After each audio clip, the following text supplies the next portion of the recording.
What's good, friends? List episode 14 of the Game Pass Gamecast coming at you. And today, we're talking all things Mass Effect. Yes, the classic sci-fi RPG from BioWare that started it all.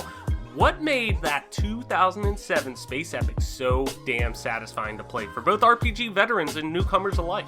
We try to answer that along with sharing our favorite moments from our adventures in the Milky Way and what the team at BioWare can do to help change the trajectory of the franchise heading into next gen.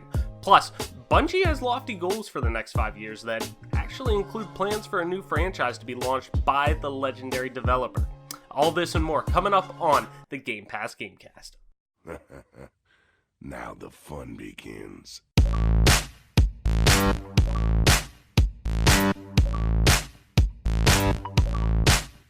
Budget. Stop! You violated the law.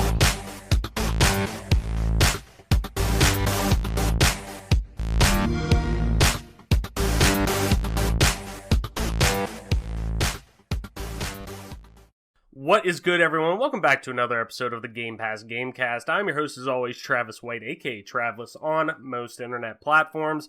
Joining me today, my two co-hosts, the trio back in action yet again. We got Mike P-Pack, Toy Soldier, and Adam Marshy Marsh. Guys, what's going on? Mike, what's good? What's going on? And what have you been playing, man?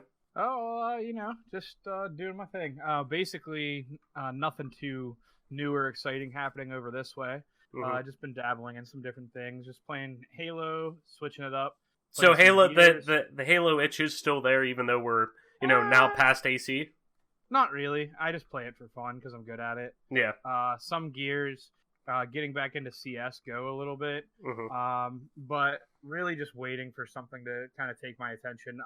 My streams are starting again very soon, like tomorrow. Plug that shit. Streaming. So so we're recording on Monday. So Tuesday. So do you have any kind of, like, in your mind, do you have any kind of schedule? I know that's always been the hardest thing for you to kind of commit to with, jobs and school and whatnot, but do you have, like, a set idea of, like, hey, I think I'm going to be streaming probably most often these 2 days or these 3 days? If I had to guess, I would say, like, a Monday stream, Monday evening, or Tuesday evening for sure. Yeah, like you're an evening guy usually when you stream. Sure.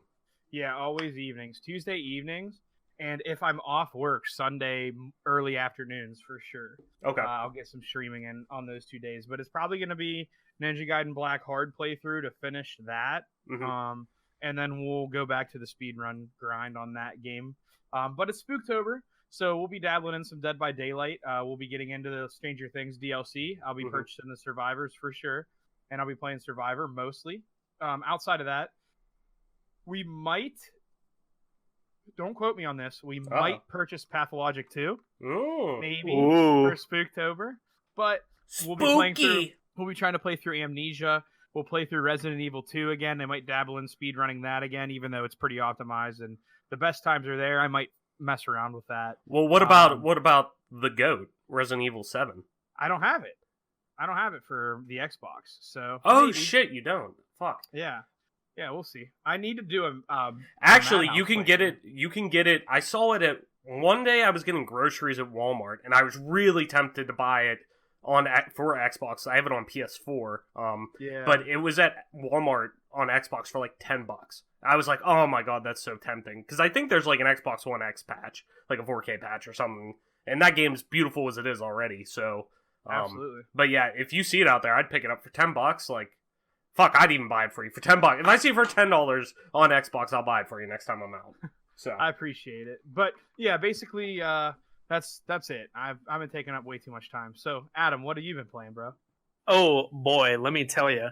I started among my other games that have in my main rotation, which are still playing through Fire Emblem on a New Game Plus route with the Blue Lions, and Link's Awakening, which I just beat Angler's Tunnel on Saturday, so that was like 3 days ago. I just bought a new game, which I first started playing the demo of, and I was convinced to purchase.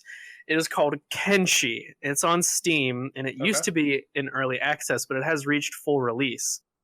I don't even know how to describe it to you, but I might be able to like relate it to some other games. Have you ever played Mount and Blade?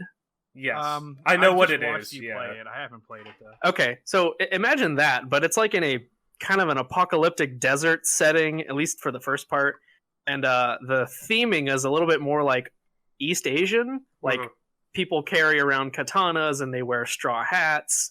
But essentially, it's a squad-based RPG where you start from nothing. You're just a dude in the desert in this like almost abandoned town, and you go from like just like running away from bandits who'll kick your ass at any turn to like slowly building up your stats and also making money from like, you know, either fighting or stealing or just like gathering resources and selling them to the nearest merchants. And eventually you can attract more followers to add to your squad.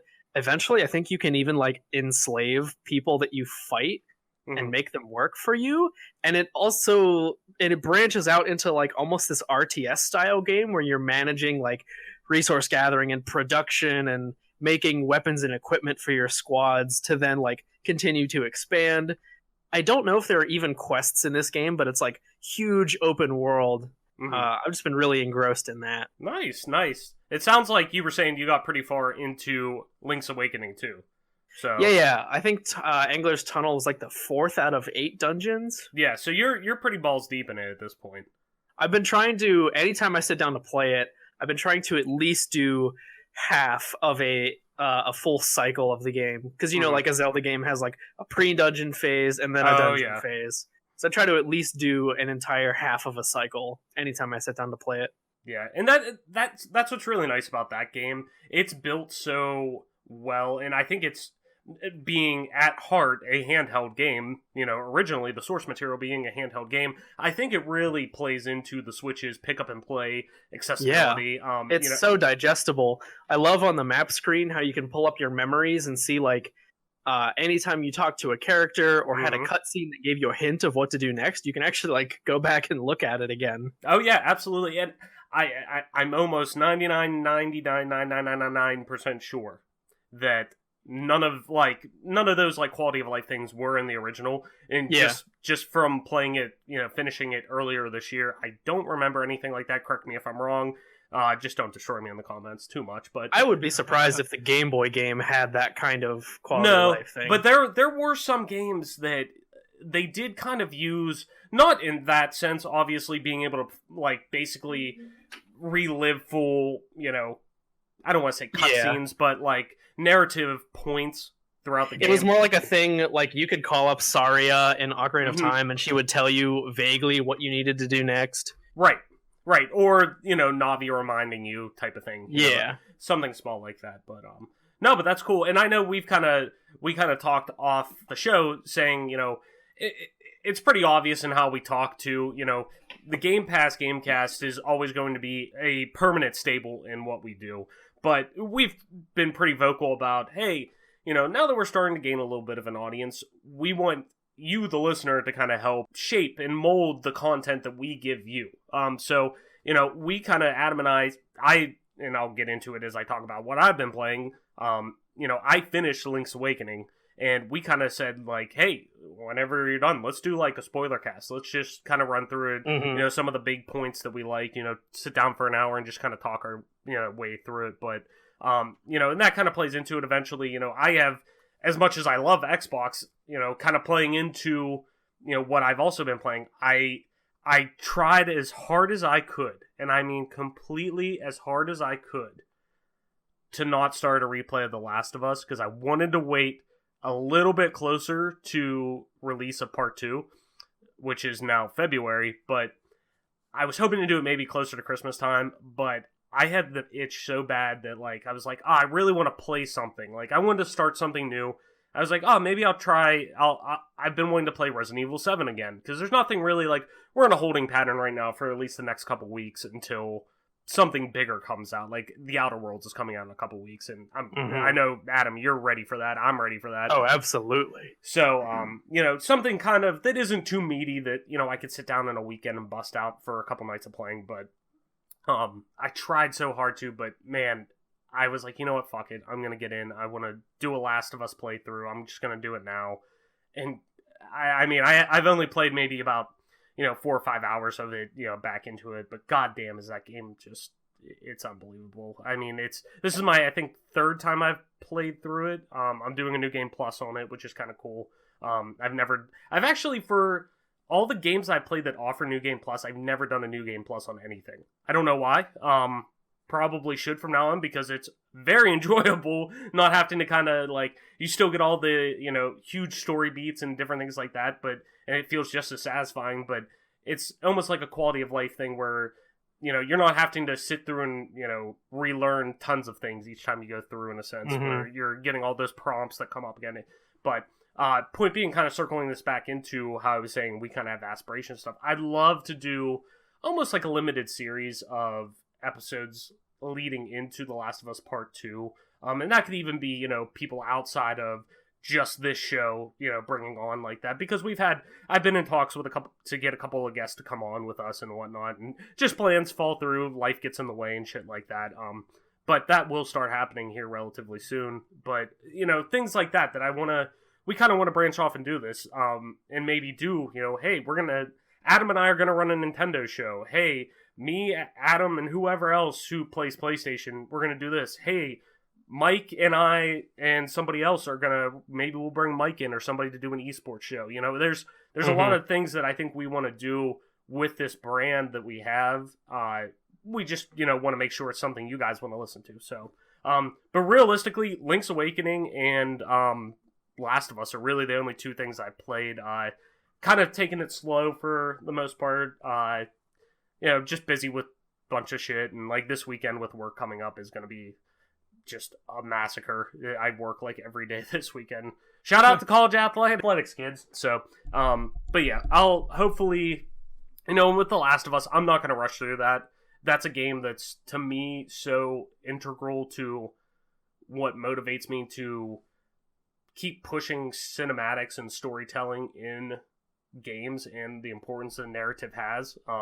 And kind of breaking that mold of the past generation of gamer of, story doesn't matter. Well, yeah, it doesn't matter in some games, but it's damn well important in a lot of others. And there's a lot of, even if there isn't main storytelling, there's a lot of environmental storytelling and different things that go into so many games that, you don't even think of, that really deserve to be, there's stories that need to be told, whether you like it or not, kind of thing. So, that's a game that's very important to me. So I'm not going to rush through that. I thought about trying to get the platinum, but that has the worst platinum trophy list in the world, and I'm not that big of a platinum guy. So, but outside of that, that's pretty much all I've been playing. We're kind of, like I said, we're kind of on a holding pattern until the next big Xbox title comes out, which to me is The Outer Worlds. I think Microsoft's been putting so much emphasis on that game as now being a first party produce or developed title. But at the same time, still being on PC, being on PlayStation, but I'm very, very, very much looking forward to that. Adam, I know you are too. So it'll be exciting whenever we finally get to sit down and talk about that. We'll definitely have a spoiler cast on that as well. Definitely on this show. So before we jump into it though, as always, it's our bi-weekly game episode. And this game that we are talking about is Mass Effect. Yes, the first one. It was produced by Microsoft too. So it's on Game Pass. It's the only one though. So it'll be kind of interesting to dive into that. And Mass Effect's in such a I don't want to say odd place, but it is just, it's in a weird state. So I'm really looking forward to talking about that. Before we get into it though, a little housekeeping. Guess what? We hit our goal for the Game Pass giveaway. So we are giving that away. I will announce at the end of the show who won it. I did do my random drawing. We picked it. Somebody's winning it. But anyways, yes. So we will be giving that away at the end of the show. Make sure you stay around to listen to that. And I mean, maybe I'll tell you what we're going to give away next, and it's probably a little bit better than maybe a 3-month subscription, so I don't know. Maybe a little hint. Maybe stick around till the end of the show. I don't know. We'll see. What's good, everyone? Future Travis here. It's the beginning of the month, so you know what that means. No, not Bone Thugs and Harmony, though. I do like me some Bone Thugs. No. We've got new games coming to Xbox Game Pass, fool. Starting on October 3rd, aka it's already out. You can go download it now. We've got the stealth action favorite Dishonored 2 from Bethesda Softworks. Following that up, on October 10th, fight off the zombie hordes with World War Z, and also chill out a bit with retro-inspired platformer Yooka-Laylee. Lastly, on October 17th, we have the critically acclaimed entry in the Fallout franchise from new Microsoft studio Obsidian Entertainment, Fallout New Vegas. I know Adam is hyped about that one. Along with Felix the Reaper and Panzer Dragoon Orta. Whew, oh, god damn, that was a mouthful. Alright, you're all caught up. That's all the games that's coming out right now. We'll probably have more later this month, but you know you'll hear from me whenever we do. Now, let's get back to me making a fool of myself. Actually, that's about all the time. Anyways, back to the show. So, anyways, heading into some news before we get into our main segment here. I did want to get into this because this is really interesting across the board for gaming. So, Bungie will release at least one non-Destiny game by 2025. So, really in like 5 years, they're going to have another franchise they're trying to get out there. So, this comes from Matt Kim via IGN. So, make sure I'll put as always, the link in the description of the show. Make sure you go over there. Give Matt a click.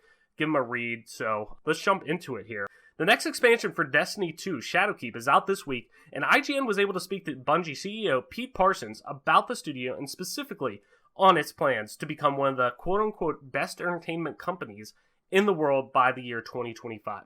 Destiny 2 Shadowkeep marks a turning point for the Destiny franchise.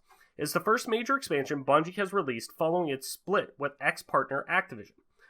You think this is going to be a really big stressor, but it's become a really bright shining spot on our ability to bring products to the marketplace and customers, Parsons tells IGN in an interview. Our vision ultimately through 2025 is to become one of the world's best entertainment companies, Parsons said, and by 2025, we have a pretty specific path to make sure we transfer Destiny and that we have other franchises within the marketplace. The latter is the other part of Bungie's goal to become a greater entertainment company. We need to build our publishing group, but part of our vision is also to become a multi-franchise entertainment company. Bungie announced its interest in developing new properties, especially after announcing outside investments from Chinese game company NetEase, but Bungie says it's looking for specific kinds of franchises to build. So, kind of just, cracking into the discussion here. So, and like I said, we are, I feel pretty safe saying, fans of past years of Bungie with the Halo franchises and really them setting the groundwork for, kind of the modern FPS. But, whether you're a Destiny fan or more in line with the developer of years past, one thing's for certain, Bungie knows shooters. Bungie knows the FPS genre.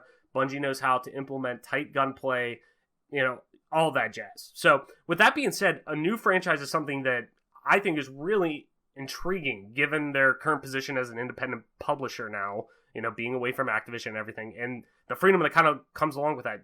So do you guys see Bungie kind of staying with the FPS genre, hell, even the MMO genre, even though at first they didn't want to kind of identify Destiny as that, but they said the shared world shooter, you know what I mean, but it's an MMO at the end of the day. So, or do you kind of see them staying in that wheelhouse, or do you see this as, this move and this path away from that, giving them a chance to kind of spread their wings and, kind of take some creative liberties? What do you guys think?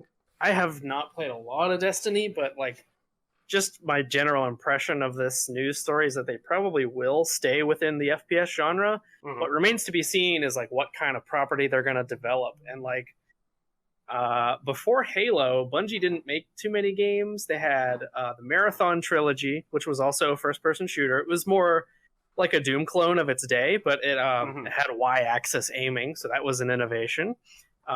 A lot of narrative beats from Marathon are kind of preserved in Halo.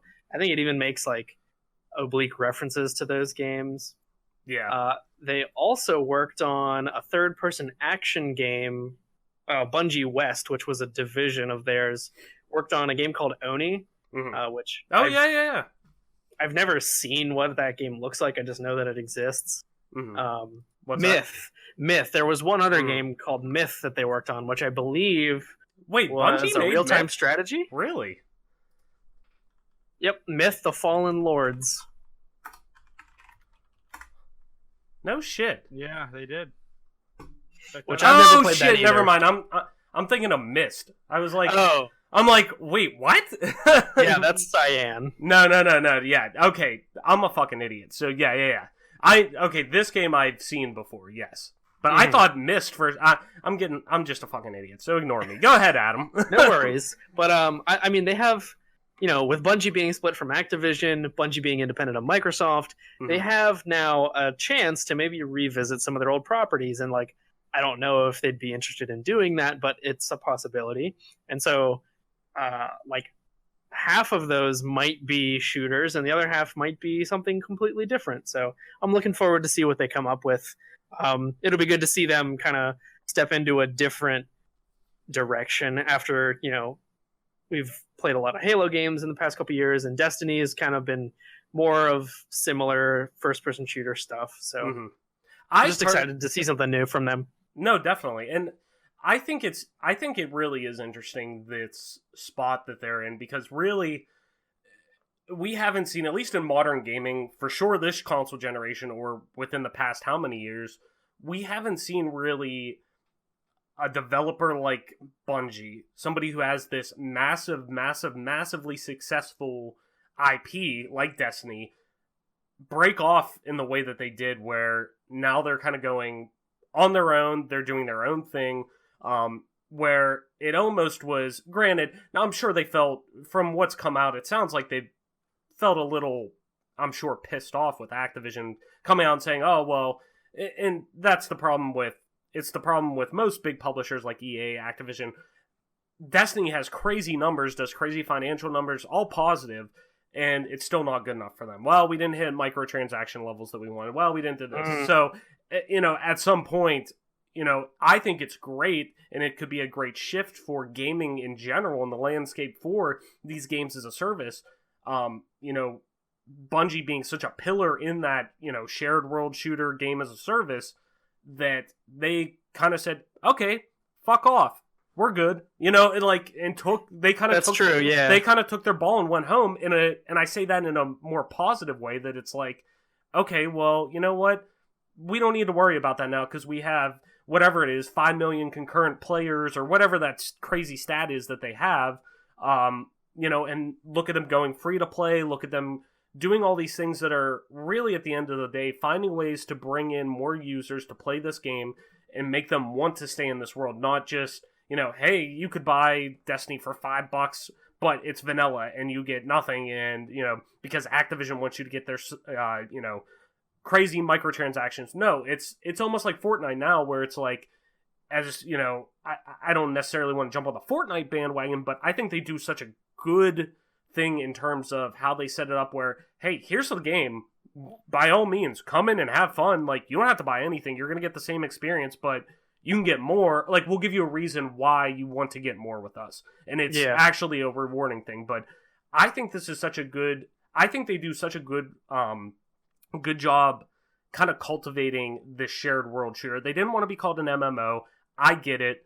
They want to be original from that, but I think they do such a great job in, especially now in Destiny 2. I really haven't played a lot of either Destinies, but from what I have played, especially in Destiny 1, they were very short on the story, but they had all this lore that they didn't really bring up to the forefront, where, from what it seems like in Destiny 2, they brought up much more of this, the world building within it, that I would love to see them either do something within that universe that maybe isn't Destiny focused and have maybe like an RPG experience, because I think they do so well the the customization and building your character, your light level, and all these things that people like. I'd love to see that in more maybe like, not a WoW setting, but like maybe a hand-to-hand combat setting or something like that, where it isn't necessarily gunplay. Because while I think they're great at doing gunplay, I also think they're great at doing world building, because look at the the original trilogy of Halo. The lore that spawned out of there, is Bungie created at the end of the day. So, like, I think they really have, it's almost like they're selling themselves short. Like, they're known for being shooters, but I think they do so many other good things that people don't think about. So yeah, they might be a little like typecast or pigeonholed. Exactly. Yeah, 100%. Mike, what do you think, man? Personally, I'm still upset with how they left the Halo franchise with Halo Reach, even though the campaign was good. The multiplayer left something to be desired there. And I'm kind of upset that they just bailed on the Halo universe. I know they kind of want to spread their wings and do their own thing, and nobody can really be mad at them about that. Overall, even though it's not my flavor, Destiny, Borderlands, they're just not my flavor of games. I look for PvP in most games. Some people don't enjoy PvP or don't really care, but I'm just one of the people that I think as a game, and there's a lot of talk about The Last of Us 2 not having PvP, and there was a contingency out there of people being upset.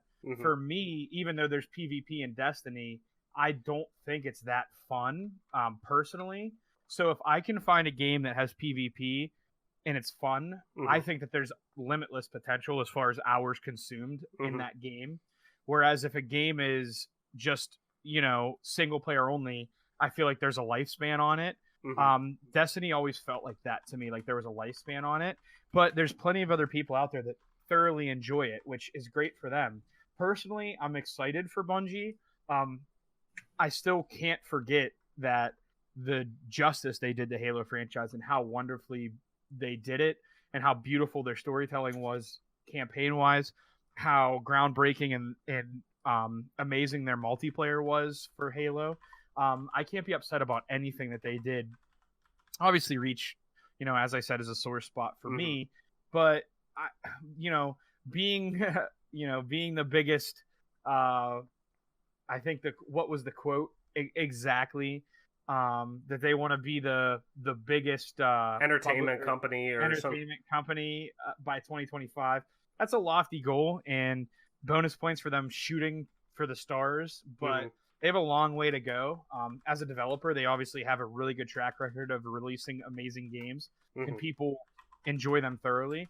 I'm a little weary for their goals because I just think they're a little unobtainable personally, but excited for Bungie, and hopefully they release something that's amazing that I enjoy and I get to delve into it. And if not, if other people enjoy it, by all means, great for them, and hopefully they're successful. I don't wish them any ill will. I'm past that stage in my life of wishing them ill will. I hope they do wonderful, and I hope that they do release some good games, and everybody enjoys it. I mean, as a gamer, we're all in it together, whether I like the game or not. We all want to enjoy things, and we all want to have our fun. And by all means, if people enjoy it, which we personally know people that thoroughly enjoy Destiny, absolutely great for them. Hopefully they release something else that might be a little different of a spin or whatever, and it can kind of meet in the middle, and we can both enjoy the same game. Hell yeah, man. So yeah, good for them. Yeah, definitely. Now, I'm just curious to get your opinion on this. Something you said earlier in that, with how Bungie left the Halo franchise, and I'm sure we could go on for a very long time about just that whole saga leading into the quote unquote fall of Halo. Would you have rather had Bungie, knowing that they were very vocal of hey, we absolutely love this franchise, it's our baby, we want this franchise to be remembered well, but we're not, if they're like, we don't have our heart in it right now, but Microsoft's forcing them to put out a Halo game, would you want them to put out a Halo game even if it may not be their best work? Like, you get what I'm saying? Like, if their heart isn't in doing something and they're not as motivated as it was, or they were thinking, hey, Halo 3 is going to be our last, install in this series for at least, the foreseeable future. Never say never. I'm sure they would revisit the well one day. But at least for right now, hey, we want to bookend Halo for right now.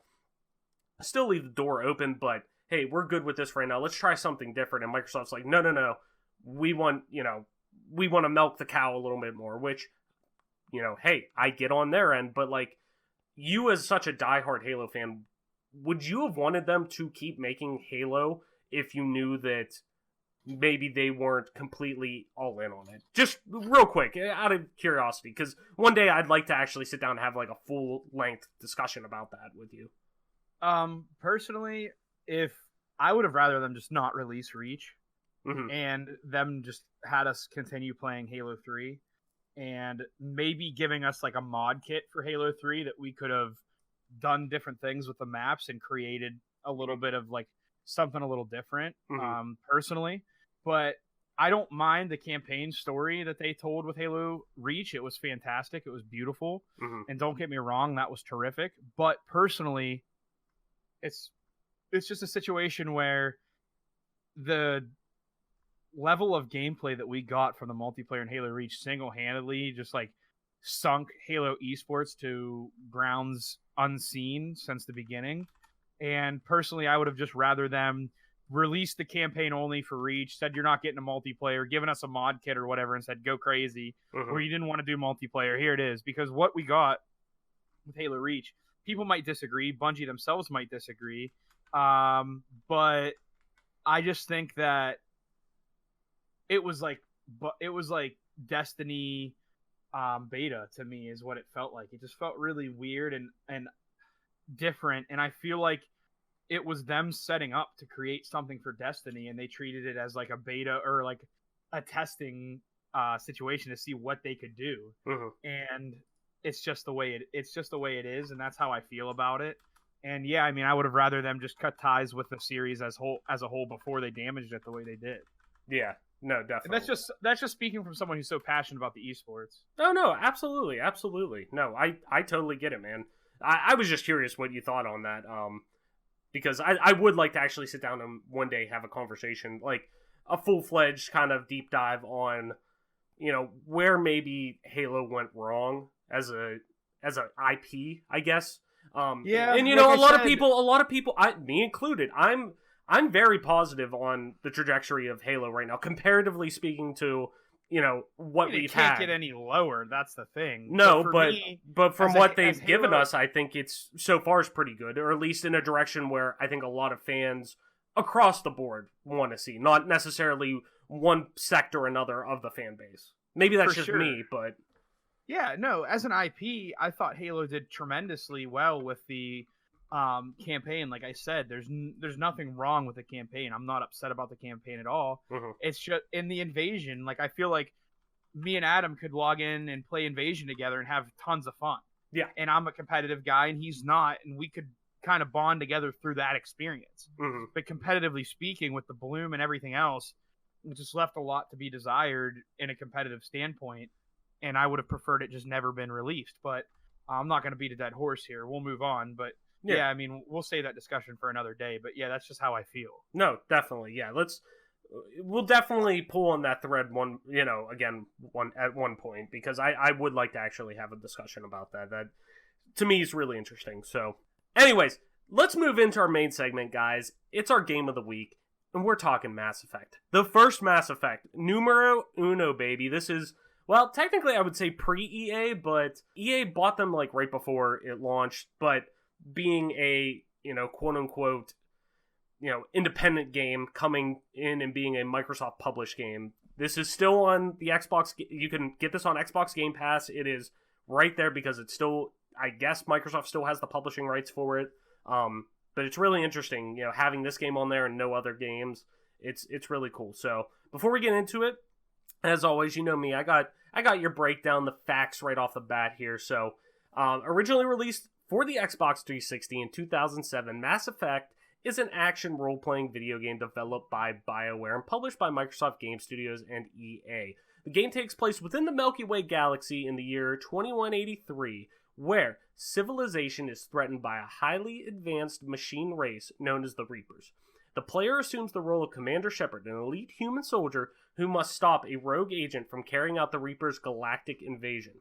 The game focuses on players completing multiple quests that generally involve space exploration, squad and vehicular combat, if I can spit that out, and interaction with non-playable characters, aka your NPCs. Mass Effect received critical acclaim from video game publications and sold more than 1.5 million copies by January of 2008, aka like a month and a half later.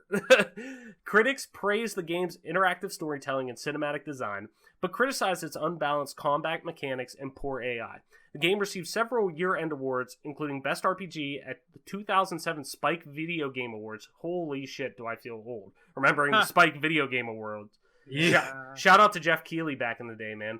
And Role-Playing Game of the Year at the 2008 Interactive Achievement Awards. Mass Effect was ported to the Microsoft Windows and the PlayStation 3 platforms in 2008 and 2012 respectively, and the franchise continued on with two sequels, Mass Effect 2 in 2010 and 3 in 2012, along with the first in a new series, Mass Effect Andromeda in 2017 on Xbox One, PlayStation 4 and PC, but we don't talk about that. No, that will be brought up though. So, kind of jumping into it, guys. I'm really curious to see and kind of get your opinion on this. Has there really ever been a more tragic descent in gaming than the Mass Effect IP? Because like this is once a friend Halo. Well, I guess we're talking about more or less widespread, because Halo being, a Microsoft owned, I guess I should be a little more clear on this. No, for sure. A AAA caliber game across all platforms that's, a widespread IP. Because this is once like considered a franchise that was one of gaming's greats. Like people like kill over Mass Effect 2 being like one of the best games of all time. Some people think this series is at one point was untouchable. Because the way it did have immersive storytelling and interaction with players and all kinds of just ways you were able to actually mold the story that you played. And BioWare's always been excellent at that. But now, I mean, after kind of Andromeda, it's almost viewed as like a laughingstock. And, the questionable ending to Mass Effect 3, kind of split the player base a little bit. But, Andromeda really was kind of the almost taking Old Yeller out back type of deal. So, what do you guys think? Like, do you think this is like one of the biggest like kind of downfalls in gaming, going from hero to zero almost? Man, it's pretty bad. Go ahead, Adam. It's bad. I feel like there were probably a lot of casualties in the console sphere when we started making the switch from 2D to 3D. Mm-hmm. Like Sonic the Hedgehog comes to mind. Yeah, that's reaching back a little ways, and like Sonic games still exist and they're still being made, and like the 3D ones, they have been more successful recently, but they're still very hit or miss. I mean, Sonic Force wasn't that's the newest one, right? Sonic Forces, yeah. Yeah, and that, from what I've heard, was quite bad. But there's been like, good ones. I've heard good ones, like, I think Sonic Boom or something. I haven't played them. But from what I hear, there's like, it's like, oh, Sonic fans will be like, oh, this is the direction we like heading. This is pretty cool. And then the next game will be like, oh, this is ass. Like, you literally did the exact opposite of what we wanted to do. But also, kind of deep dive Sonic fans are a little out there, so take that with a grain of salt to begin with. The 3D series was so very hot and cold that eventually it just gained a reputation for being like completely unreliable and bad, like mostly bad. That's like the best example I can think of a game series where it like started off really strong and it just really went down. Mm-hmm. Mike, what about you, man? Yeah, it's tough. I don't know. There's been some falls from grace that are relatively tragic. Adam mentioned Sonic. Mm-hmm. Halo comes to mind. I mean, maybe not for the campaign, but once again, multiplayer speaking. But Mass Effect 1 obviously didn't have the multiplayer function, but I still found a lot of playability with it. There's a lot of things that you could do that made another playthrough worthwhile, or a harder difficulty playthrough worthwhile.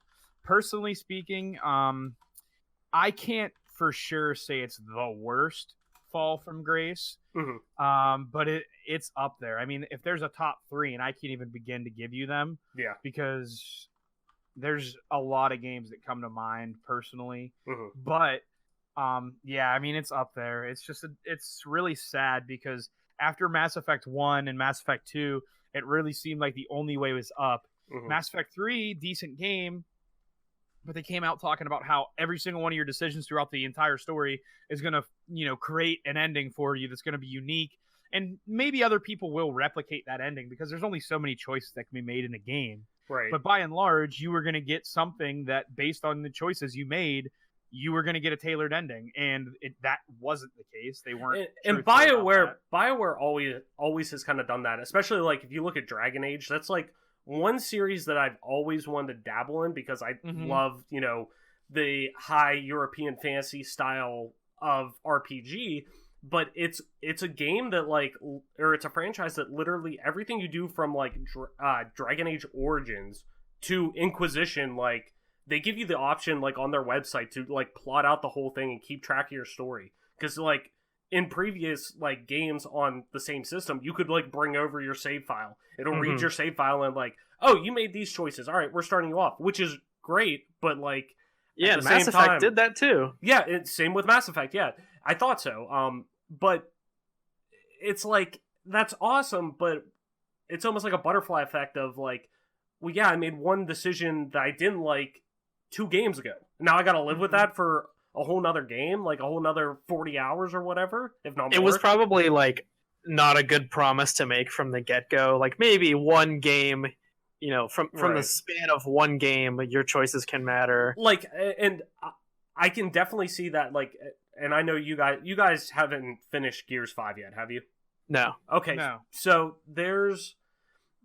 I could see that being brought over into the next Gears because there's certain things that happen at the end that are very like hard cut and like you're like, oh shit, I actually like some of the choices I made really are going to affect the like, you know, how the next game, you know, goes. So like it's good to see some decisions, but like it's almost like playing like Until Dawn or, you know, a Telltale game where it's like you have all these branching, you know, decisions that you're making that only this time it's ramped up even more of there's never like a clean option. Like I wish there was a way that you could just say, you know, and I guess you can, but it's not as emphasized. Like they want you the way that the game's presented to you, it's like, hey, we want you to carry over all your progress to each game and all your decisions.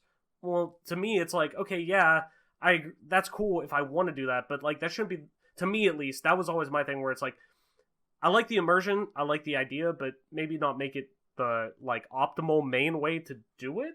Maybe, I don't know. That's just me though. At the same time, I don't know. What do you guys think?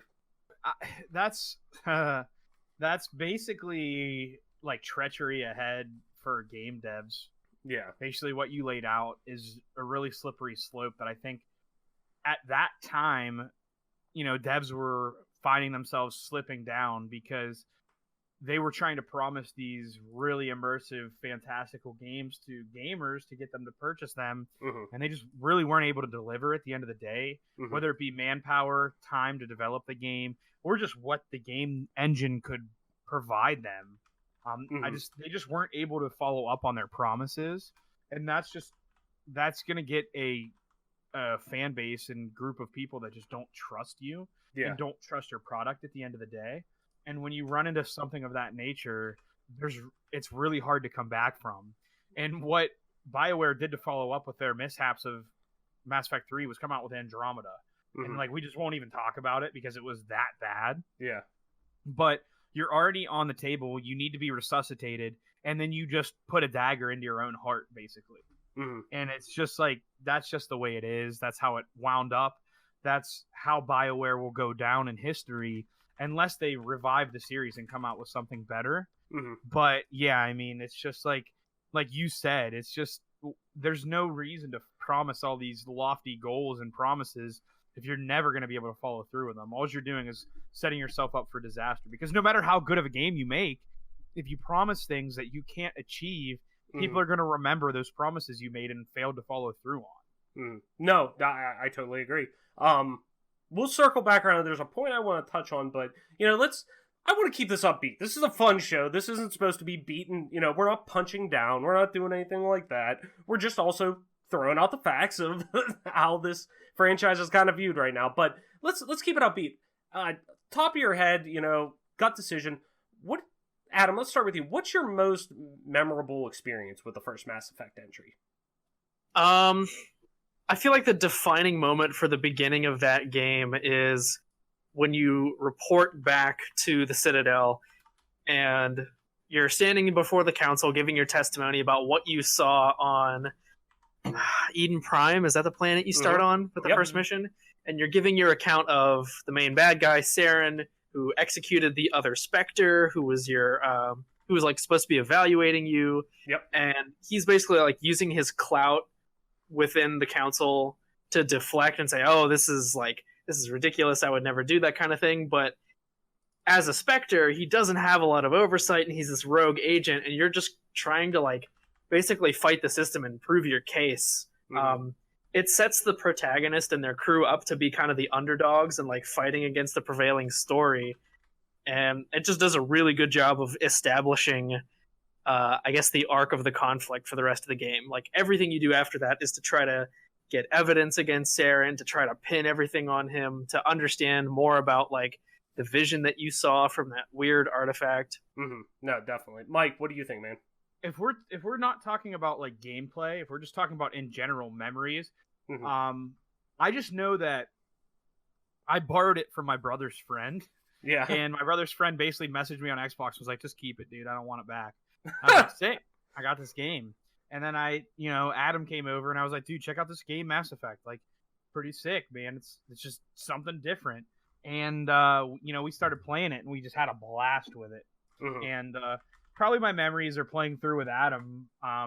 Probably is the thing that comes to mind when I think about Mass Effect 1 is doing dual playthroughs with someone else where we would like switch off every mission or whatever. Mm-hmm. Yeah. Just a ton of fun, and so thankful to have a player 2 next door that we could just play games and enjoy it together, because it's always more fun when you enjoy it with someone. Personally, that's how I feel about it. Oh yeah. Maybe it's just because that's how I've always enjoyed games, is with someone else there. Mm-hmm. But as far as gameplay is concerned, the most memorable thing is probably the first mission where you find Ashley Williams, and you have all these choices of how you can act and how you can behave as a character.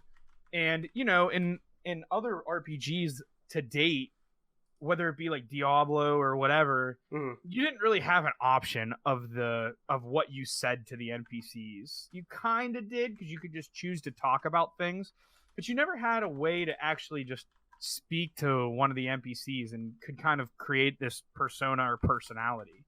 So to me, just being able to be your own person or your own character, or pick from a dialogue option, was amazing. And getting to see the facial reactions that Shepard's facial reactions are so bad, but seeing the other NPCs react to what you said anyway was one of the high points for me in this game, for sure.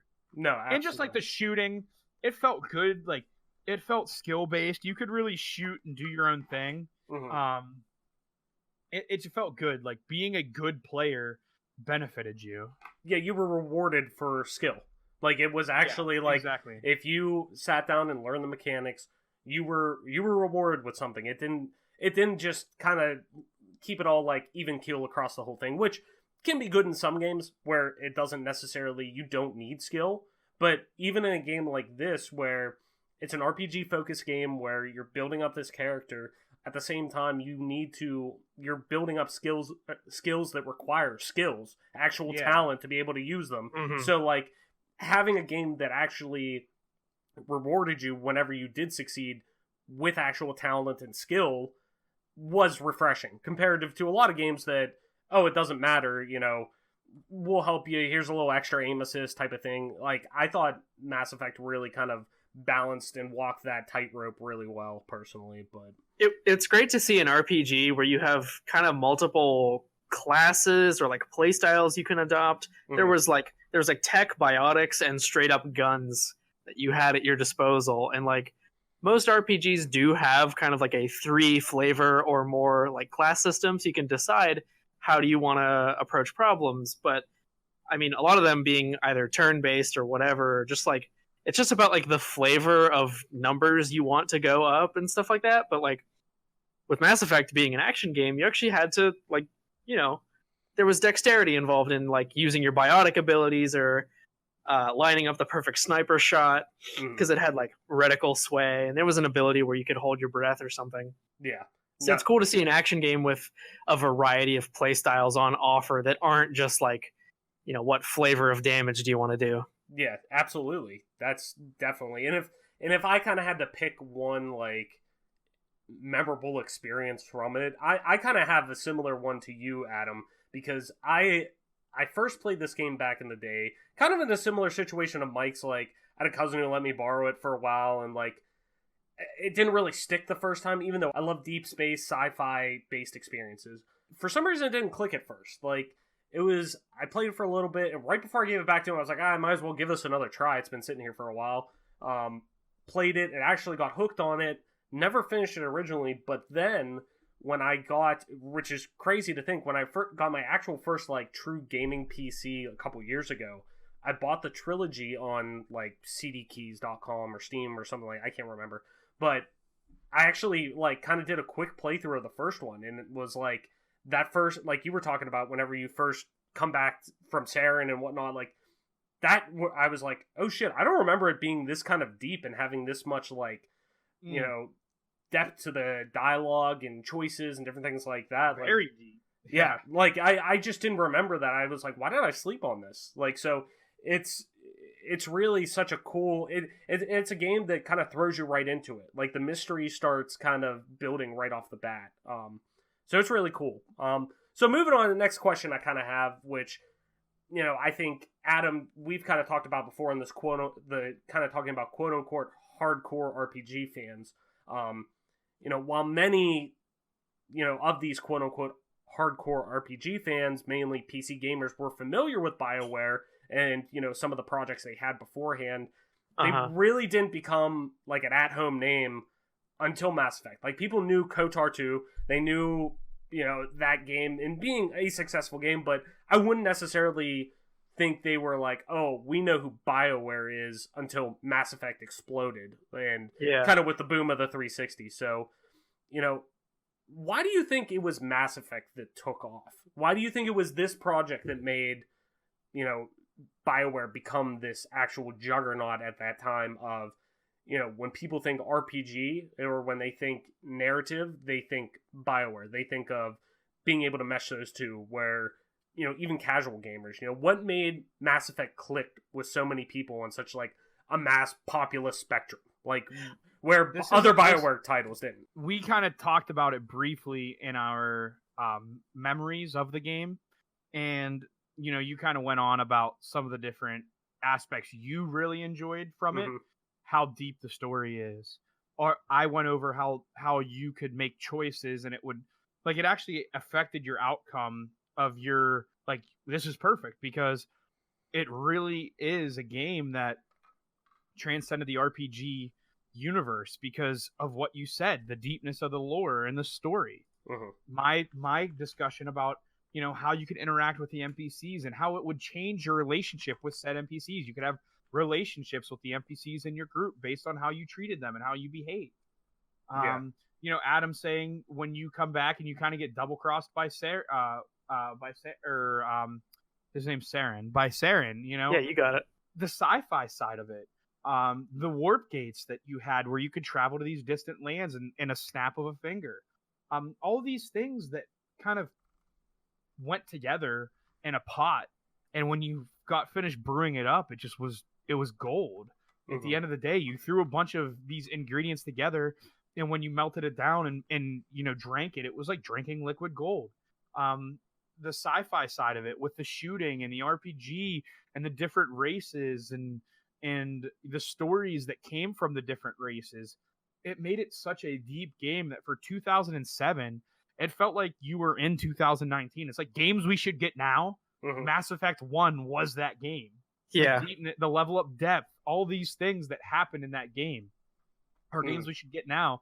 But we're starved for the depth of storytelling and all these other things by devs nowadays, because they're like, oh, how sick can I make the graphics? And how, you know, groundbreaking can I make the gameplay? And I'm fingers crossed Cyberpunk 2077 is going to be a game with depth. But that's something that every one of us in this chat and everyone probably listening is starved for. Just a game that you can get lost in. And I know I've said in this game, in this podcast, that I'm not a huge one for depth, but that game did it in a way that made you didn't even realize, or not depth, immersion. And that game did it in a way that you didn't even realize you were getting immersed in the universe. But by the end of it, you were like, holy fuck, I'm so invested. Oh yeah. Yeah, that's awesome. Actually something I want to pick up on. Like, a lot of the depth of Mass Effect is optional, and it's presented in a way that's like your curiosity to learn more about the universe, the lore, all the different alien species that form the Council and the other races on the Citadel. Like, you can kind of approach it however you want. The gameplay and the story, like the main story, they're fairly linear in retrospect. There may have been some like missions you could do one or the other in whatever order, but like by the end of it, you kind of wrapped up every thread and moved on to the big climax. But a big draw of any BioWare game, and their execution in Mass Effect was an example. It was exemplary of their style as developers. Other games before that, you could definitely see it on display, but Mass Effect was just such a great showcase of what makes them unique. Is the way they do world building and dialogue, the way that they have basically just thought out way more than is really necessary to the world. Like when you go from Knights of the Old Republic being, you know, a well-known property in Star Wars, but they kind of had some wiggle room to play around with the events of the game, the lore of the world. With Mass Effect, they just had an opportunity to go buck wild and really spread their wings. And like, you don't see stuff like the Codex in Mass Effect in modern games anymore. To like pick up on what Mike was saying, like they didn't have to go and do that for us, but they did in 2007. Yeah, pretty much, man. And it's just such a draw to a BioWare game. You know, you're expecting to have strong characters with like distinct personalities. You're expecting to have interesting dialogue with like, you know, it's got some witty writing to it. You're expecting to have some cool world building where there's like history and conflict in the world that you can get immersed in, and you can feel the effects of that stuff that you hear about or read about and see it represented in the present status of the world. On top of all that stuff that made it an exemplary BioWare game, it was also just like a really accessible and pick-upable action game. Like you didn't really need to know a lot about the world coming into it. You didn't have to be like a big Star Wars fan, have read all the expanded universe novels to just come into this world and be like, yeah, what's going on? I'm Commander Shepard, and this is my favorite store on the Citadel. Yeah. Like it was, and this is probably really digging into my nerddom here. You know, it was much more Star Wars than Star Trek. Like Star Wars was always like popcorn flick, but at the same time still had depth, and there's still all this just like this ridiculous amount of lore and backstory within the Star Wars universe that's there for people who want to explore it. But at the same time, you know, mom could take little Johnny to go see any of the Star Wars movies, and he's not going to feel overwhelmed with it. Where Star Trek was always deep sci-fi. It was kind of the dark, or not the dark, but like the untouchable corners of Star Wars that like they're there if you want to go and learn about Kal-Katan or something like that in Star Wars. It's there, but like we're focusing more on the streamlined version of it. But by all means, go and get that stuff. Where, you know, Mass Effect I thought was the perfect blend of it, where it had the Star Wars appeal that anybody could pick up and play, but if you really want to get nitty and gritty with it, like the Star Trek was there for you. Like the deep lore and all the backstory and all the different options you could take within this universe are right there for you. Yeah.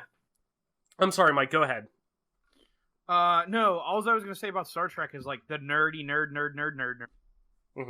Like nerd. Deep nerdiness in Star Trek, and it's not a bad thing.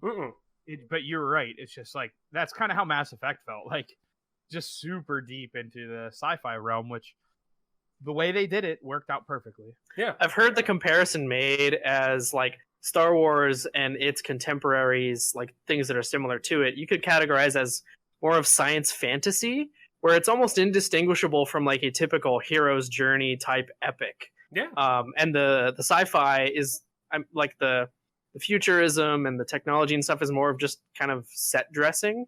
But like a more hard science fiction is meant to use technology and science and stuff like that as more thematic, like drivers of the plot. Like this is the way technology affects us and the way we relate to each other in the world. Like I felt like Mass Effect had elements of that, but it was by and large more of a space fantasy or a science fantasy type game.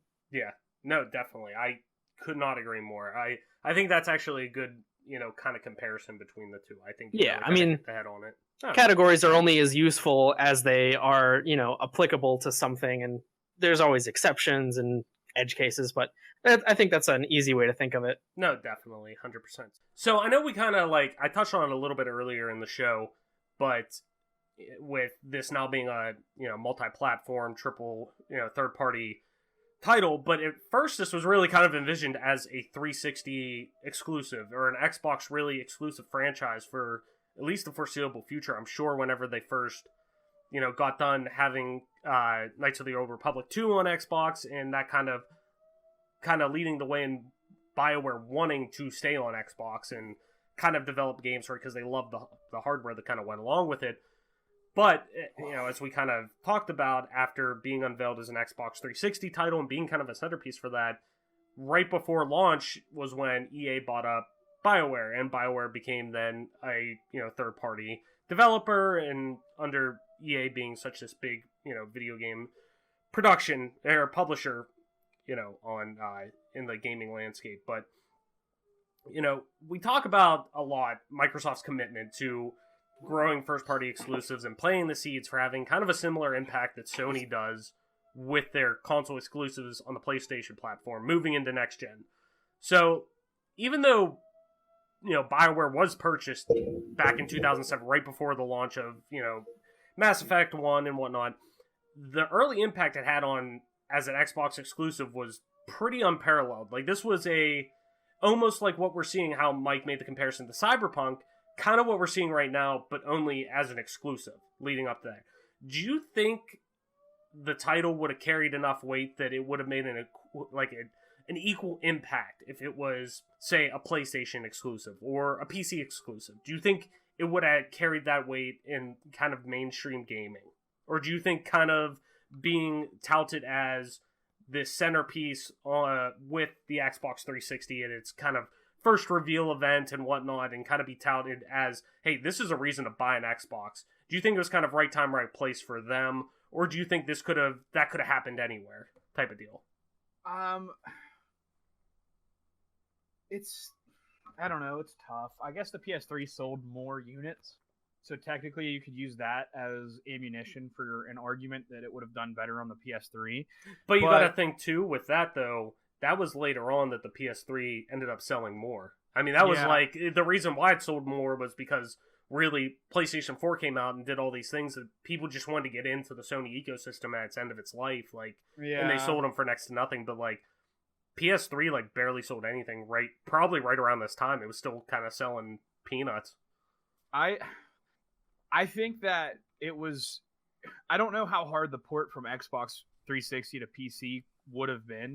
Obviously, Xbox One to PC isn't the most difficult port. Mm-hmm. It's relatively easy for them to make crossplay for Xbox One to PC, evidently. Yeah. Obviously, I'm not a game dev, so I don't understand that as much. But personally speaking, obviously the only thing that could have made it better was an Xbox PC dual release. Mm-hmm. Like if Mass Effect 1 came out on the Xbox One and it could be played on PC, it would have just blown the world away. Even in the year 2019 with updated graphics, same game, or a little bit better gameplay, same story, would have just been immaculate. Or even like an Oblivion situation. Look, we talked about Oblivion yet again. Yeah. Even like an Oblivion situation where it released on 360 first, and then a couple I think it was a month or two later it came out on PC. I don't know even if it was a similar situation. I don't know how hard that would have been for them, but you said yourself earlier in the show that BioWare and the company that produced Mass Effect 1 loved the Xbox 360 hardware. Mm-hmm. So I think that they did something special with it because they enjoyed the hardware, they enjoyed coding for the hardware, they enjoyed making the game. Mm-hmm. They did something very special that the only thing that could have touched it was if it could have been released on PC at a later date. Mm-hmm. Like you said with Oblivion. But yeah, I mean, that's my stance. It's something special, can't be replicated, was fantastic, right, and majestic for the reason of they really loved making it. They loved making it on the Xbox, and it was great because it was on the Xbox. Yeah, totally. What do you think, Mike? Or Adam? I feel like Microsoft in recent years has been giving a treatment that's almost been antithetical to the EA treatment that we've kind of grown to be accustomed to, like buying up developers and kind of letting them crash and burn. I feel like maybe if they had stayed on with Microsoft, we might have seen more support, more, I guess. Well, I can't speak to Microsoft's strategies in the past. I don't know what they were thinking, but the fact that they got their start there, that they liked working on the hardware, that they felt like they had a legacy to look back to of other Xbox exclusives. Like, I'll say, I don't think Mass Effect would have had at least as wide of a reach on any other console at the time as it would or as it did have on the 360. If it had been cross-platform, it probably wouldn't have mattered. I don't think like people coming specifically to the 360 made it particularly successful, but I don't think it would have succeeded anywhere else quite as well. PS3 in that generation felt to me kind of alien and like closed off. Maybe that's just because it had a rocky start at the beginning of that console generation, and it had slow adoption, I think. 360 felt like everybody had one. Yeah. And I know that's just anecdotal in my experience of things, but I get the feeling that PS3 exclusives had less impact and less reach at the time, whereas 360 exclusives probably just had a wider audience. No, definitely. I mean, especially whenever, and this is coming from me, I play literally every system, just kind of like everyone. I'd say Mike probably is the most brand loyal to Xbox. I mean, that's I think the home console technology he's always chosen to play on. Or in terms of brand loyalty, I guess. But I feel materially speaking, I don't know if Mike's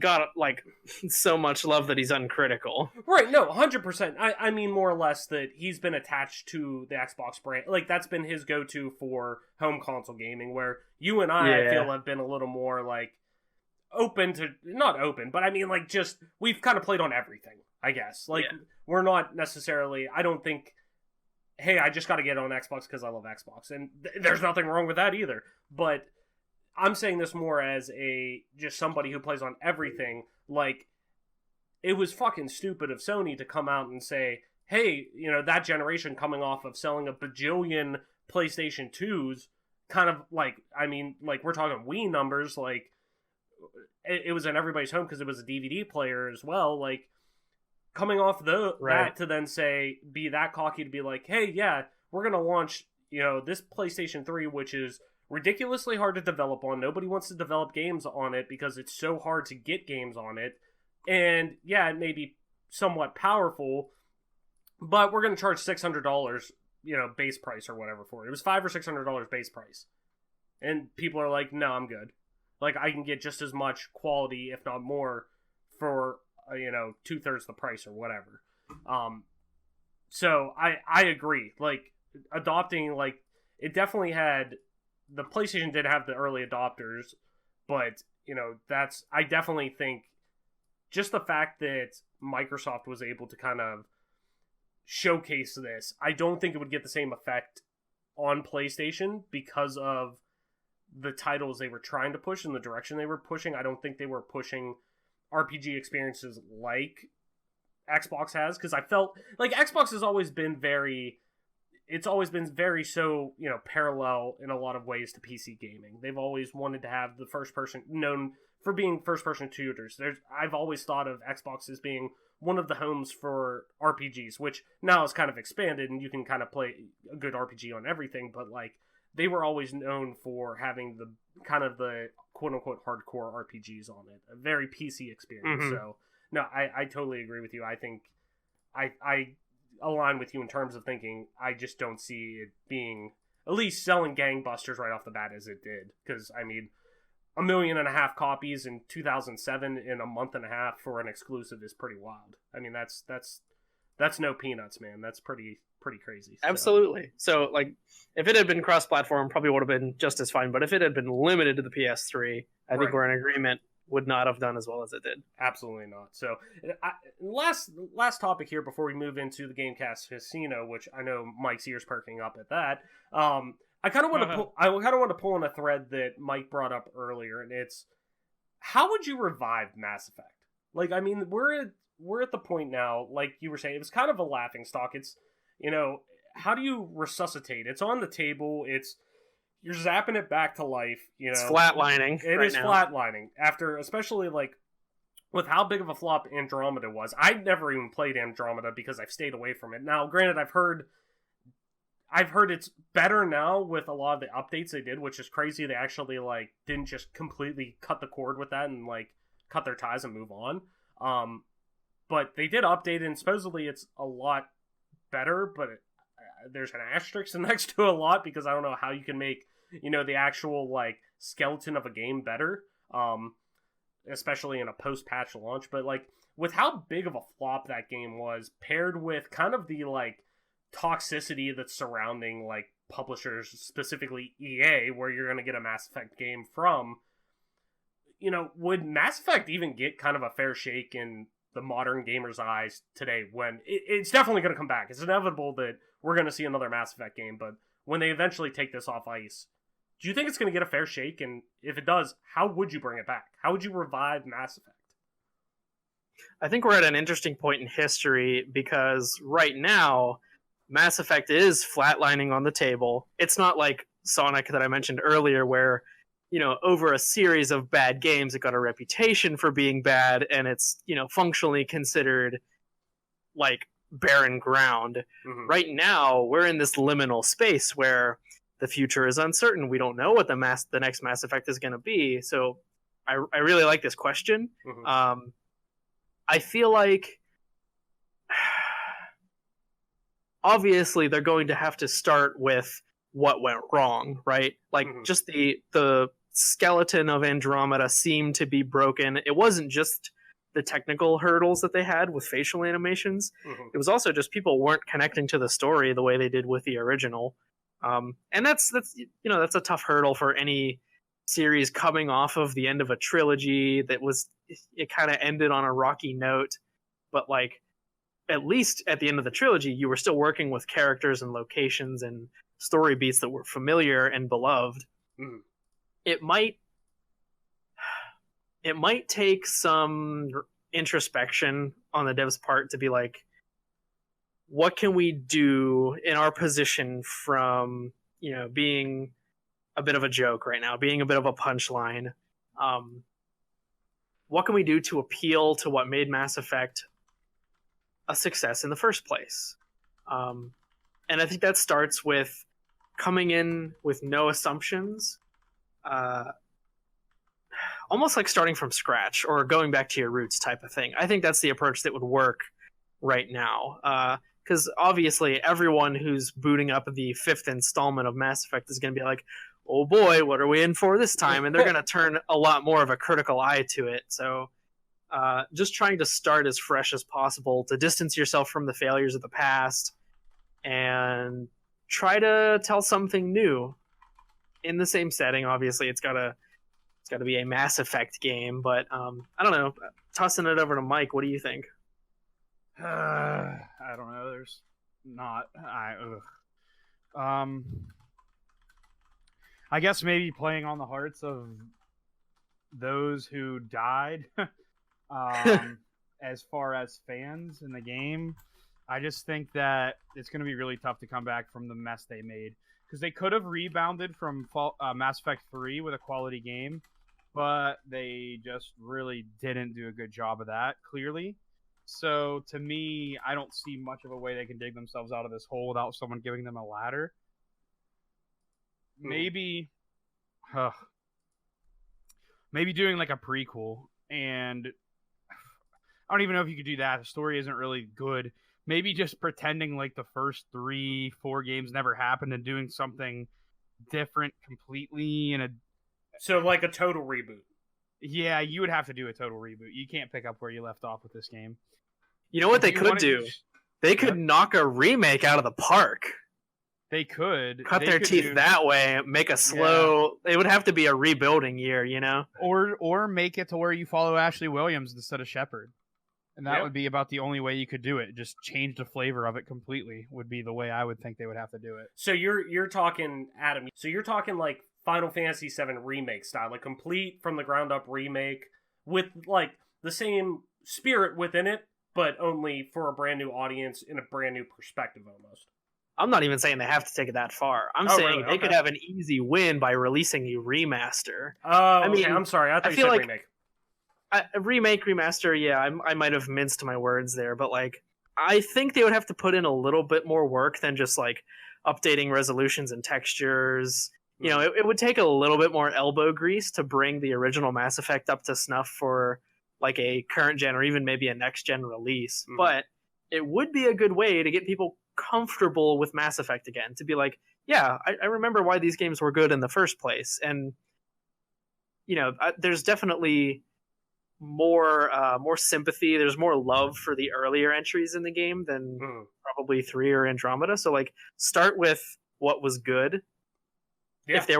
If they weren't confident in making a new game, a remaster or some kind of HD remake might be a good way to get at least a base run, you know? Right. Oh, definitely. You know where I think that would... I think... And EA's kind of been, like, toe in the water, but, like, touch and go with the system. But I think it would be... I think that game, if you ported the trilogy that came out on 360 and PS3, I'd love to see that ported to Switch. Even just across PS4, Xbox One, like whatever, modern consoles, but I think those fall so in line and so at home on Switch, just for the fact that, you know, there are these deep RPG experiences. Like, it's like if Persona 5 came to Switch, I would 100% play it. Just for the fact that I can pick up and play, I can, you know, do certain things on the go or whatnot if I'm, you know, on my lunch break at work or whatever, or, you know, I got a late night at the office and, you know, I want to take a break for a couple minutes, or, you know, my fiance's watching something, I can get in and do a couple missions. Oh, she goes to bed? Cool. I'll throw it on the TV or whatever, you know? So, RPG experiences like that, I think, would be so at home on the Switch. But just in general, like, you make total sense saying that, Adam. I 100%, I agree with Mike as well. Like, if you're going to, it's almost like Resident Evil in a sense, where people love 4, 5, these kind of like turning points in these series, and people, you know, definitely didn't like 6. Like, they were very, you know, vocal about, hey, this isn't what we want, so they went back to the drawing board and they came out with 7, and people were like, yes, this is an evolution, this is what we want with Resident Evil. But people still love 4 and 5.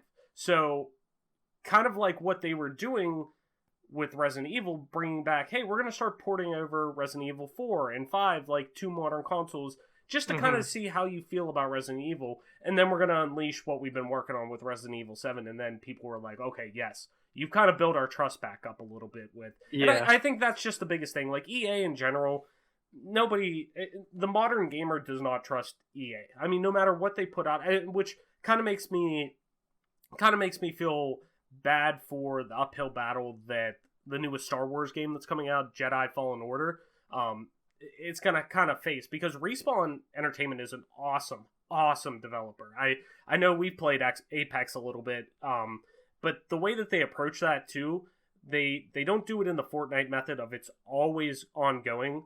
They do seasons, but just to kind of not have to worry about crunch. They Vince Zampella, the studio head, like, came out and said, like, hey, I don't want our people working crunch 24/7 and being burnt out like a lot of the guys at Epic do, because they're always working, they're always updating. Like, it's ever changing, where Apex has kind of been, hey, we're gonna, you know, we'll do it in seasons, but once the season's out, yeah, we'll tweak it, we'll balance a little bit, but we're not going to keep throwing in, like, this is the meta for a little bit, because we respect our, you know, developers, and we want them to have a say in life. Like, so I respect them a lot for, they're the one EA developer that I think a lot of people do have affinity with, but it just in general, that EA overarching umbrella, I think, scares a lot of people away. And it's just going to, I think anything involved with EA, if you ask me, I brought it up before on an earlier episode of the show, whenever, I think it was it must have been a party chat episode of who you would love to see kind of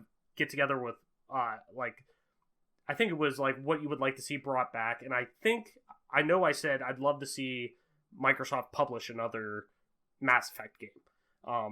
bring it back as like a Scarlet exclusive or whatever, but one that would never happen now that EA owns that. But more or less, like, I'd just love to see BioWare get away from EA. That would be the best thing to happen to that developer, because you look at Anthem, you look at all these other... It's sad because I remember back in the day, like, there were so many good EA titles. Like, PS2 generation to, like, early 360 generation, like, there were a lot of really good EA titles. Like, all the Star Wars games that they put out were... 99% of them were awesome. They were all developed really well. Like, they just got way into the money, like, right, and that was just the evolution to that over episodes. So I'm not going to get into it, and I'm not going to get on a soapbox. But at the end of the day, they're too into microtransactions. They're too into just making money, right? But they can't make good games. But people keep buying Madden, people keep buying NHL, people keep buying all their other stupid ass games and giving them the money, and nothing's going to happen until people quit buying their shit. Nobody's going to quit buying their shit because they own the rights to certain games. So you're stuck in a freaking purgatory where you're stuck with EA's bullshit. Right. When at the end of the day, nobody wants EA's bullshit. Right. It's inevitable that they're so set like in their famous. ways, and I am inevitable, and we need Iron Man to come around and fucking snap. Spoilers. But it's just sad, man. It really is, because that's just the state of gaming we're in, and we're seeing a lot of developers and publishers come out to now say, hey, we don't need to do that. We've made enough. Like, I think a lot of people now are the people who kind of went through the dark years with that, are kind of our generation, who are now starting to work in games and make the games and see, like, hey, we're developing games that are for the gamer first and foremost. We're going to give you a good game, and they have to have the mindset of, hey, we're going to make a game so great that you want to keep coming back. Like, you want to give us more money to get more experiences from us. Like, that's what it should be first and foremost. I don't want to, like, I hate the idea of launching something that's almost like the first Star Wars Battlefront, that, like, is so, you're releasing a game that's half-baked and it's behind so many microtransactions that there's no game. Like, you paid $60 for a skeleton. And if you want organs and, muscle and skin on the bones, like, you got to pay extra for it. And that's just not right. So, but I think we're trending in the right way. But it's going to be interesting what they do with Mass Effect, man. It is really going to be interesting, because it's definitely coming back. I mean, I wouldn't be shocked if we see at least an announcement within the next 2 years of another Mass Effect. They'll milk all the cow's tits until they're dead, and then once they're dead, EA will be dead. But EA's never going to be dead. So no, they keep milking the cow's tits. So yes, Mass Effect will be back, for better or worse. They have the Scrooge McDuck money pit, so unfortunately, and it's like I just feel bad for BioWare, because we really don't know what kind of game they can come up with, because I feel like they're just under the shroud of EA's bullshit that they just can't get out from underneath. Yeah, and EA, so I just wish Xbox would buy them.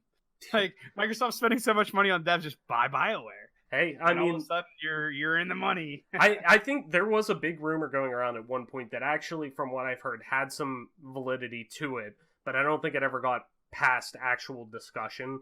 But Microsoft, there was rumors that Microsoft was interested in buying EA at one point, so that'd be sick.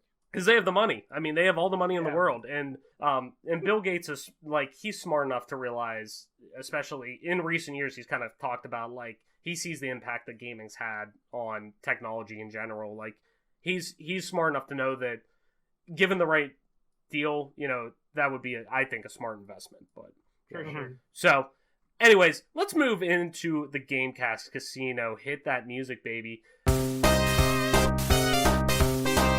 Mike, I know you've been itching to get back. We haven't played in a while, so here's a chance to make some money. Here's some chance to make some money. All right. By the way, I changed my bet tonight. I got $50 on the Steelers money line. Oh. And I got $15 on them to cover the spread. Oh. We're all in on the Steelers tonight. All in. Let's go. No way they lose. No way. No way they go 0-4. No fucking way. All right. Against the Bungles at home, Monday Night Football. No way. Yeah, I agree. If you're new to the segment and new to the show, this is a segment in which we play a sort of revision on blackjack, where I'm going to throw up a statement with a quantity attached to it, and my two contestants, our two co-hosts, will either say hit or stay to see how close you can get it before going over. And if you are hitting, I want to know what number you're going to. So, 1 point for each person who gets it right.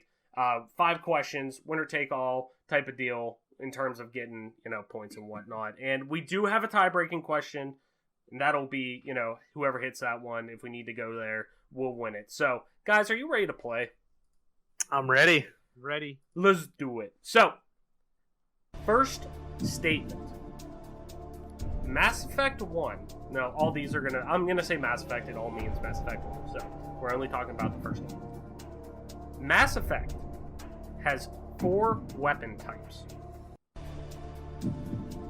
Adam, we'll start with you. Marshy's gonna stay. You gonna stay at 4? Yeah, I'm gonna stay Yes, sir. because it's shotgun, assault rifle, pistol, sniper. So yeah. I'm gonna stay. All right. Wait a second. Are you including grenade type things? I'm gonna stay because I'll push regardless. But actually, no, I'm going for it. 5. Going 5. Final answer. I don't know if you're including grenades. No, weapon types. 4, stay. Done. Stay. Go. Adam. He already answered. Too late. Yeah, I stayed at 4. Okay, I just wanted to make sure we're all good.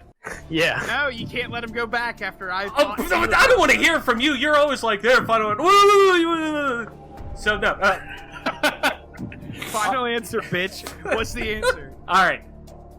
Mass Effect has 5 weapon types. Fuck. 5 weapon types: assault rifle, shotguns, sniper rifles, pistols, and grenades. Okay. So that's a our whitewash. time. That's a whitewash. Yeah. So zilch. Zilch. All right. Moving on to the second statement here. There are 5 explorable planets in Mass Effect. Mike, we'll go with you this time. Oh man, 5 explorable planets. I'm gonna go up to 8. Final answer. 8, final answer. Yep. Adam. I'm gonna hit, but I'm only going up to 6. Going to 6. Yes. Final answer. Final answer. All right. In Mass Effect, there are 6 explorable planets. Oh, Ooh. dude, I shouldn't even be down. I talked myself out of it. So, hey, that's all right. That's all right. There's still ground to make up. There's still 3 time. questions to There's go. still 3 left. All right. So, moving on to the third one here. The player can have 4 party members to choose from, excluding Shepard. Adam, you hit the question last time. You're gonna start us off. Let's see. I'm gonna hit and say there are 7. Hit 5. Final answer. So, Adam, final answer 7. Mike, 5, final answer. Final answer. There's 6 or 7, but I'm playing it safe by saying 5. Okay. Final answer? Yeah. All right. The player can have 6 party members to choose from, excluding Shepard. Mike on the board. Let's Didn't go, go bitch. over. Let's go, bitch. I'm still here. Come on, Mike. Let's go. So we're at 1-1 because of the whitewash at the beginning. So Mike back on the board. So moving into question or statement 5. The player can have 3 different endings in Mass Effect. Mike, we're going to start off with you since you hit the last time.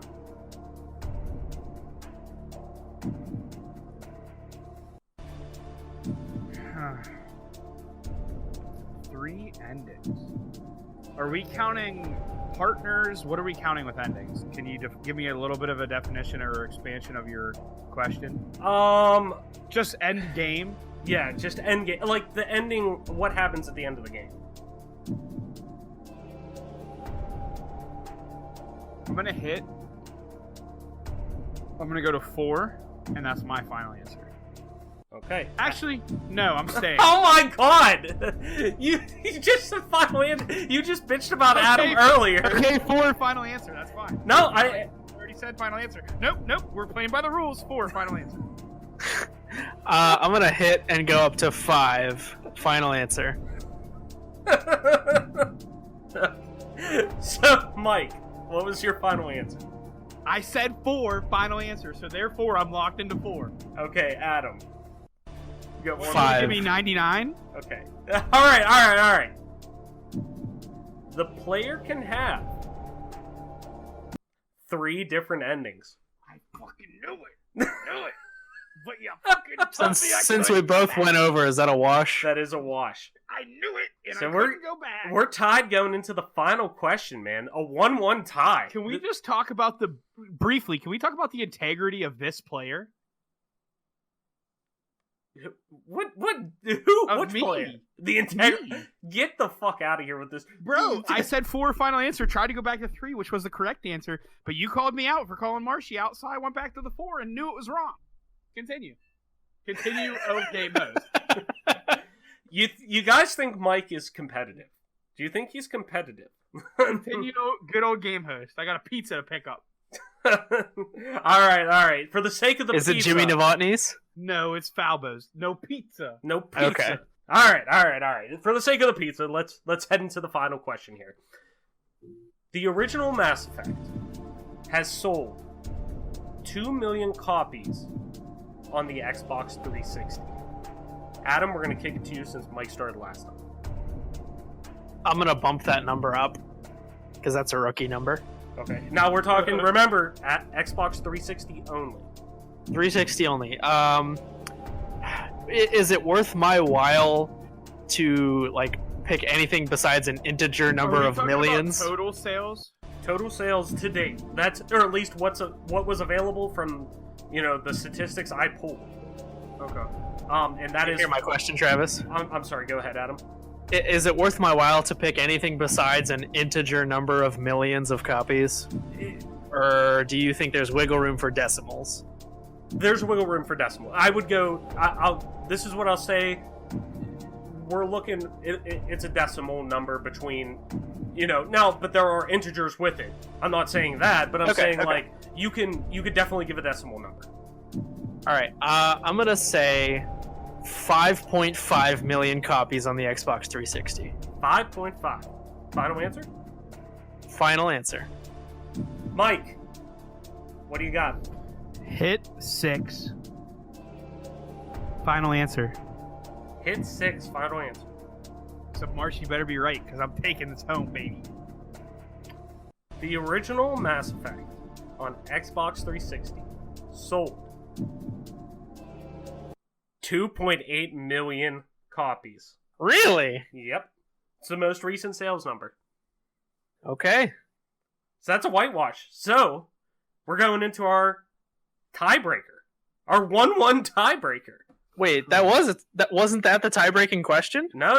That's 5. That's Okay, that was only the normally 5th question. Yep. So we have the 6th question here. We got our winner take all question here. I would not win in a gunfight with 6 shooters because Clint Eastwood would have me dead to rights right now. Yeah, a little. It's just an off show, maybe. Maybe just everybody's taking swings and misses today. It just what is what it is. So heading into our winner take all question here. There are only 2 total romance options in Mass Effect. And this is across both female and male characters. It's all lumped together. Tough. Mike, we're going to go with you since Adam went first last time. Hit 3. Hit 3? Final answer. Marshy's gonna hit for 4. Final answer. Final answer. Alright. Gentlemen, this has been quite the contest today.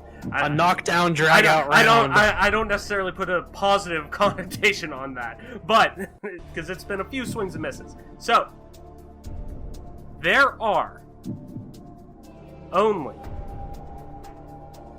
3 total romance options in Mass Effect. Mike hit the nail on the head with 3.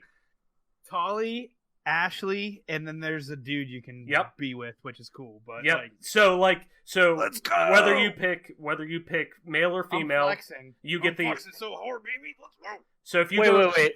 It's the Asari girl because Yes. she's the bisexual option. Yeah, Tali. Yep. Tali's the one with the mask.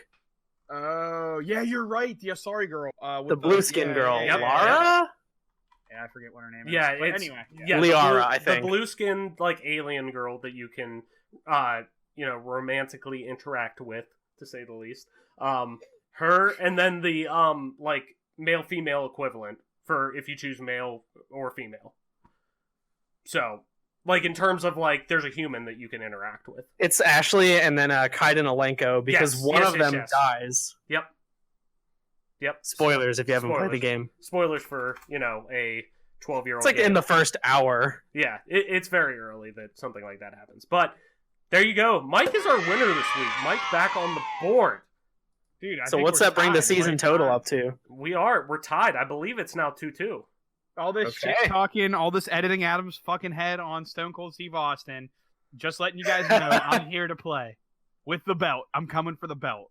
So let's head into our final segment here. The one, the only cash it, pass it, ass it. Let me elaborate on my ass just for a brief minute. If you're new to the show, this is our segment where we just kind of tell you really, should you buy this outright? Should you download it because you have Game Pass and you're on it and it's, something you should play? Or ass it, just, fuck it, don't play it, don't waste your time. Because that's the one thing we do kind of, I think, talk about a lot is us being all full-grown adults with commitments, school, work, significant others, whatnot. Time is the most valuable thing in the world that you can never get back. So, what you spend your time on is really, to me, always important. So, do you want to spend your time playing this game more or less? So, guys, I'll open it up. Me personally, does this game deserve a permanent place on my console with Game Pass, or do I outright buy this or ass it? I think personally, this is a pass it. I would, you know what? I'm actually kind of leaning towards assing this. What? Ooh. And now hear me out. Is Now this hear your me. first asset? Now on hear the me show? out. Hear me out. Hear me out. Hear me out. Hear me out. Hear me out. On console, yes, because if it's on PC, if you're playing this on PC, Well, you're no, not. No, I know, and that's why I'm putting a caveat on it. I tried playing this recently, like I said, the first time I actually got hooked on this game really was on PC, and I loved it. It's a great game. Like if you can get the whole series for like $10, like it's worth it. But on Xbox One, it doesn't run great. Like it's not. It's like it just didn't get ported over well. Personally, I think it kind of stumbles there. Like I'm looking at this as Mass Effect in general. I would say pass it. Like if you're just saying like if you can play it anywhere, like and you can just like if you could jump in on it and you think it's worth your time, pass it. Like to get this experience and technical things don't kind of get in your way or hinder it. That's great. For me though, going from playing this at unlocked frame rates and like it running super smooth and actually having some like upgraded textures and whatnot, great. But doing that on console where none of that is and it's like really kind of like chugs and stuff, which is crazy to think for an Xbox 360 game, I kind of would say pass it. Or ass it, I mean. Which is crazy. I never thought I'd say that. But like as we were kind of going through like the Gamecast casino, I kind of was like, Yeah, that's the Travis I know. Back down on that heel statement. what do you mean? I'm not backing down. I'm saying like ass it. Asset. That's what I just said. Ass it. I said I wouldn't change How do you spell that? ASS. Oh No my P, no Lord. P, which is crazy. No P. If it's on PC, you buy it. There's no, but if you can, your only access to this is from Xbox Game Pass. I wouldn't because of the technical limitations, You which is drive a cor- hard bargain. which is crazy. You drive a hard bargain. Like I never thought I'd say that, but like it's when it's on 360 hardware, yes, play it. When it's on PC, yes, play it. But for some reason on the Xbox One and especially on Xbox One X, there's like a fucking film over it and stuff. It was not a good, like, I wouldn't even say port, but emulation of it, I guess. Like, it's just, Wow. it wasn't good, which sucks. I hate saying that. My first ever ass. There's 15 episodes in, and this is my first ass. I'm passing Congratulations. I'm passing it because you've heard me gush over this game the entire podcast. You've heard me gush over this game. So I'm passing it, but there's not much I can add in. Travis with the bombshell. The bombshell, dude. We were so high on this game all episode, and this dude just bombs it. I love it. Like No. I love it. It's right. great, man. If that's your opinion, you don't have to defend it any further. You're welcome to your opinion, and great. Adam, I'm passing it. Adam, how do you feel? I'm also gonna pass it. It's one of those games that, like, If you have an Xbox 360, cash it. But for most people, I think you should give it a run through one time. But yeah, pass. Adam, go. no, I'm passing it as well. Just Mostly pass. the same reasons. There's Yeah. I can't follow Travis up. That was the mic drop moment.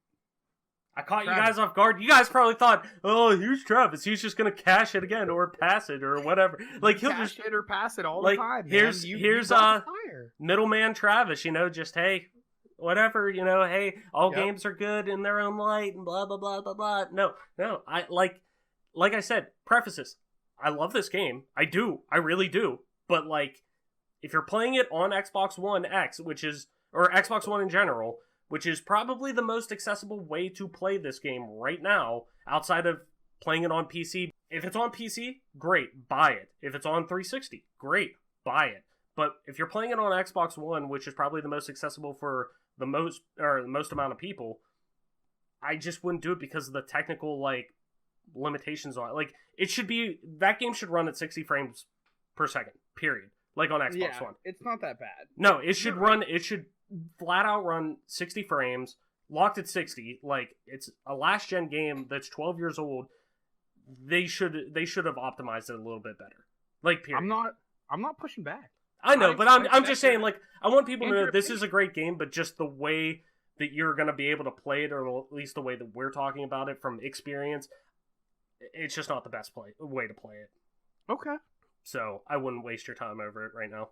Unless you're playing on PC or, original hardware, which that's, to me, is always the way to go with most. If you want to even, I wouldn't call last gen retro at all, but if you're going to go that route, any way to play, games on their original intended hardware is the best. So with that being said, guys, I think that's going to put a bow on this episode. I figured this one would kind of be in and out, but here we are an hour and 45 minutes later. So as always, So guys, why don't we tell everyone where you could find each other at. Adam, where can people find you? You can find me on the Twitters at AC Marshy. And Mike, where can people find you? At TOYSXLDIER on Twitter, MP_Toy Soldier on Twitch, which I'm making a comeback, baby. Yeah. And LL Toy Soldier LL on Xbox One. As always, I am Travis White, aka Traveless on most internet platforms, including Twitter at Traveless _TRAVLESS_, Twitch.tv/Traveless_, same as Twitter, and on Xbox Live at regular Traveless, just TRAVLESS, no underscore. And with that being said, that's going to do it for our show. Thank you, as always, for listening. Thank you for watching. Thank you for subscribing. Thank you for just being a part of this growing community. Game on, and we will see you next week. You thought I forgot, didn't you? I think it's time we announce the winner of our Game Pass giveaway, where one lucky listener in our awesome community is going home with 3 free months of Xbox Game Pass Ultimate. Drumroll, please. And the winner is at Steel_City14. Congratulations on winning our Game Pass giveaway. Alright, so what you need to do is just slide into our Twitter DMs on at GPGC Podcast, confirming you actually came in and put up with my annoying ass voice. Easy, right? So, now you're all probably thinking, Travis, there's no way you're done giving stuff away, right? And the answer to that is, yeah, we're done. Sorry. See ya. Bye-bye now. Kidding. Totally kidding. Of course we got more to give away. Of course we're gonna announce our next giveaway. So, for our next giveaway, it's simple. All you have to do is retweet the tweet listed in the description below. It'll also be pinned to our account on our Twitter. Easy enough. Right on the front page. And follow us. That's it. So though, when we hit 1,000 followers on Twitter, 1,000, we're asking a lot, I know. We're gonna give away a full-priced game of your choice. You get to choose one game on us forever. Keeps. You don't have to give it back.